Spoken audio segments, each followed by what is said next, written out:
वाकुफ हुयुसे तुझी बेवफाई खां एडा सजण ॾींदे मूंखे सूर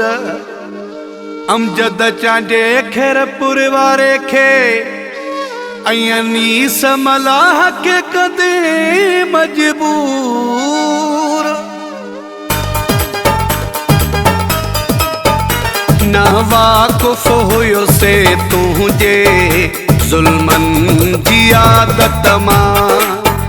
न त पाण करे उछलिया दिल जा टुकर सत मां ना दिल ई हुजे हा ना सूरई दिए हा ना वाकुफ हुयुसे तुझे ज़ुल्मन जी आदत मां न त पाण करे उछलिया दिल जा टुकर सत मां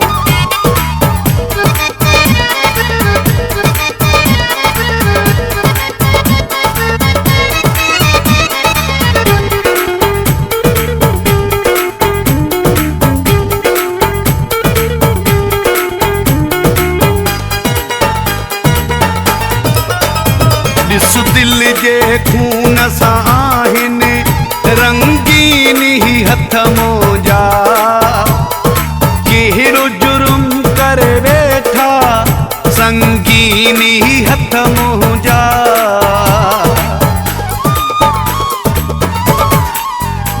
ॾिस दिल जे खून सां आहिनि रंगीन ही हथ मोजा कहिड़ो जुर्म करे वेठा संगीन ही हथ मोजा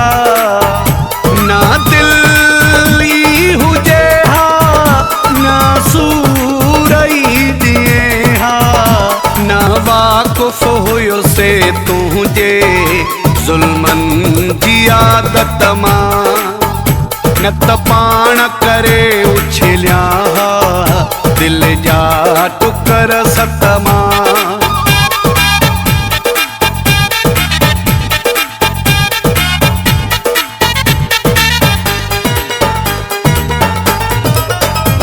सूरत में भलो हुए ॾाढो सीरत न सुञाती मूं तवा सोचणा ई सम्झण जे तोसां दिलड़ी लाती मूं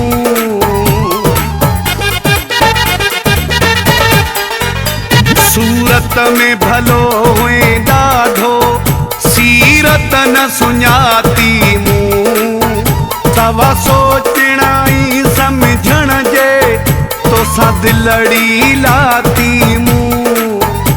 ना दिल ई हुजे हा ना सूरई दिए हा ना वाकुफ हुयुसे तुझे ज़ुल्मन जी आदत मां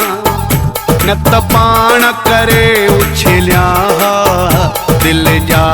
टुकर सत मां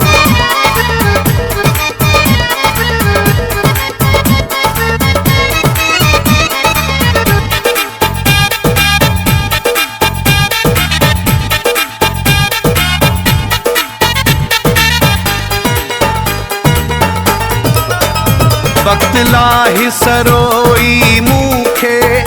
तक़दीर उजाड़े वई जेके सारी हयाती ॾिठा मूं उहे ख्वाब ई साड़े वई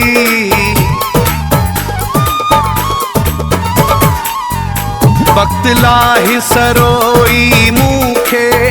तक़दीर उजाड़े वई जेके सारी हयाती ॾिठा मूं उहे ख्वाब ई साड़े वई ना दिल ई हुजे हा ना सूरई दिए हा ना वाकुफ हुयुसे तुझे ज़ुल्मन जी आदत मां न त पाण करे उछलिया दिल जा टुकर सत मां।